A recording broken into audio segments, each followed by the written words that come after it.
குடியாத்தம் அருகே வீட்டின் முன் விளையாடி கொண்டிருந்த 3 வயது சிறுமி மாயம். போலீசார் விசாரணை.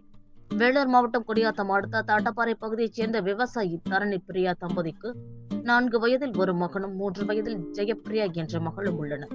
இதனிடையே நேற்று இரவு வீட்டின் முன் விளையாடி கொண்டிருந்த குழந்தைகள் அவரது அம்மா வீட்டிற்குள் சென்று சிறிது நேரம் கழித்து வெளியே வந்து பார்த்தபோது 3 வயது குழந்தை ஜெயப்பிரியா காணாமல் போயிருந்தார். இதனை அடுத்து தரணி மற்றும் அவரது மனைவி பிரியா அவர்களது உறவினர்கள் குழந்தையை பல்வேறு இடங்களில் தேடியும் கிடைக்காத நிலையில் காணாமல் போன ஜெயபிரதாவின் பெற்றோர் தரணி மற்றும் பிரியா ஆகியோர் இது குறித்து குடியாத்தம் தாலுகா காவல் நிலையத்தில் புகார் அளித்தனர்.